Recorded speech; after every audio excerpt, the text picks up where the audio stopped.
sermon title that no one else had ever used before.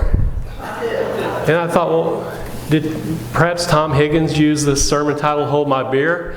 And I thought, no, because I doubt if he ever had anybody else hold his beer. I'm sure.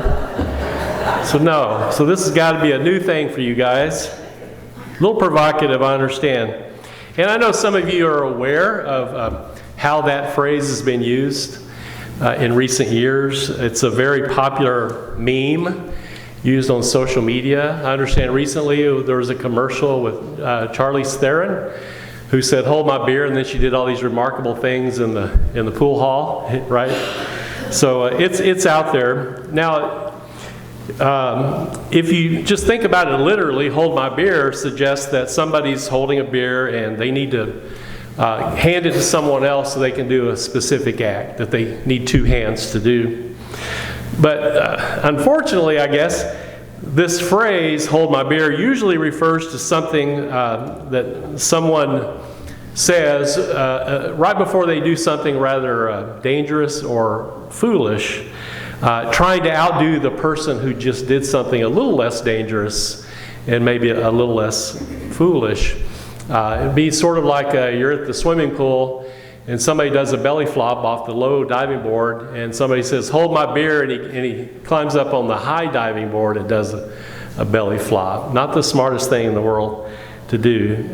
I understand there's been a bull riding competition here in St. Louis this weekend. I can imagine a couple of bull riders saying, "Here, hold my beer," while they ask for the most dangerous bull out there. You know, I'll show the guy that just did his 8 seconds on that bull.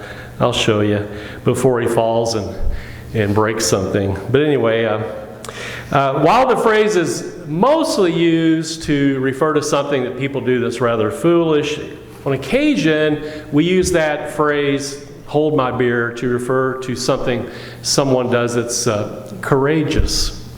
So it might be foolish or stupid to ride a bull, but in some people's mind, it's rather courageous. And as we know, there's a fine line between courage and stupidity. The English historian Jeremy Goldberg humorously said, "Courage is knowing that it might hurt and doing it anyway. Stupidity is the same." And that's why life is hard.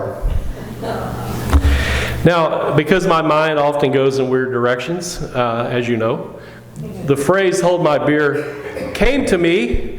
It was divine inspiration, I'm sure.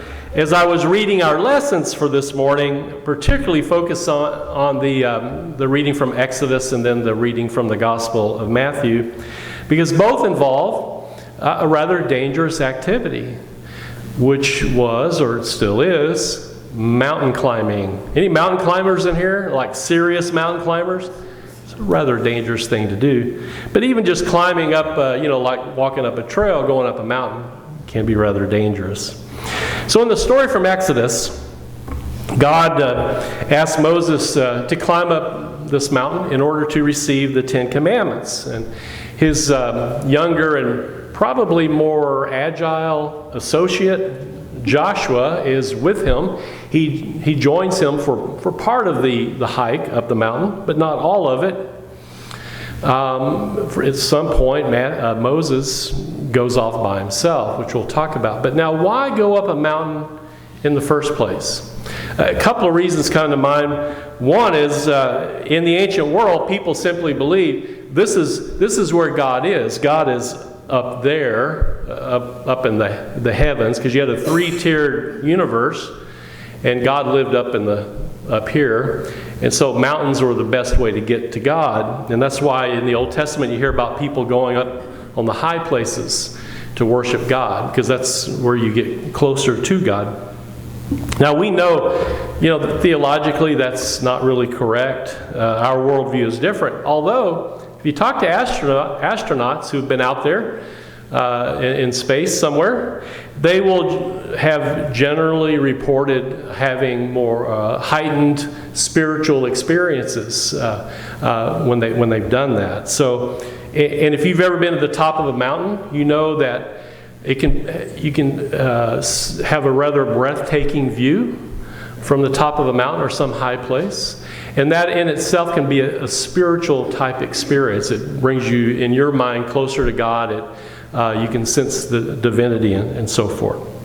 So that's one reason they go up a mountain, to be where God is, or closer. Because, God has something to give to Moses. The second reason, I think, is in this story is that perhaps God wanted Moses to have courage, to have more courageous experience. For Moses to take this seriously, he needs to have some skin in the game. So climbing a mountain is risky. It's not for the faint of heart. And therefore, I can envision Moses, he and Joshua are climbing, and finally Moses turns to Joshua and says, you know what? Joshua's saying, I think this is far enough. And Moses says, no, here, hold my beer. And then he disappears into this cloud. The Bible calls it a devouring fire, which all of this is Bible speak for the glory of God. Now, the Hebrew word for the glory of God is Shekinah. And if you look at that word in many contexts in the Bible, it usually has something shining or something glowing, which is why I told you after today, all your faces will be glowing when we leave here. But the book of Exodus tells us that later that Moses' face is so shiny after this experience on the mountaintop that he needs to wear a veil while talking to people afterwards. So again, I bet Joshua tried to stop Moses from going any further, thinking, this is kind of foolish to keep going. You're a little old for this, Moses. You don't need to be doing this.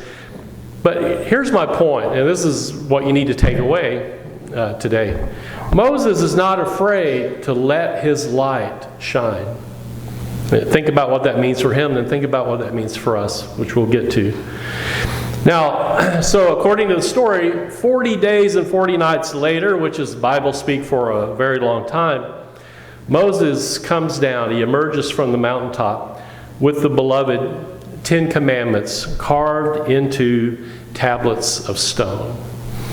Now, I've never thought about this before, but it occurred to me the other day that maybe, how we say that the Bible was inspired by God, but people actually wrote it.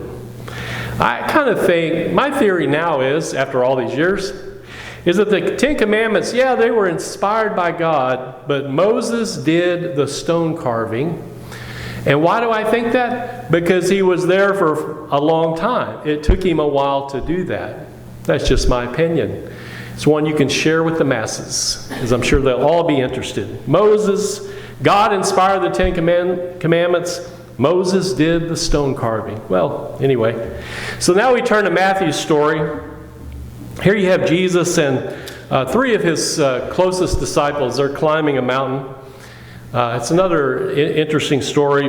Now, unlike the Moses story where Joshua stays behind, though, Jesus has his own Shekinah glory of God type moment in the presence of his 3 friends, Peter, James, and John. This is the inner circle, his closest friends. He, like Moses, is certainly not afraid to let his light shine. The gospel used the word transfigured. He was transfigured before them. His face shines like the sun. It's a metaphor, but that's an interesting thought, if your face shines like the sun. And his clothes became dazzling white. Now, that was never true about anyone's clothing in the pre-washing machine era of the dirty and dusty Middle East. No one had white clothing on. If they did, they weren't white for very long. So this story, as you probably know, is peppered with symbolism. Here you have Moses and Elijah make an appearance. And of course, these 2 men, we just talked about Moses, they both had their significant mountaintop, light shining, hold my beer moments. And they are there to represent the 2 pillars of the Jewish faith, which is the law and the prophets. There's also this bright cloud. In both stories, you have a cloud. This is the glory of God, again, overshadowing them. And then in the Jesus story, there's this the same voice and a similar pronouncement that we find at Jesus' baptism.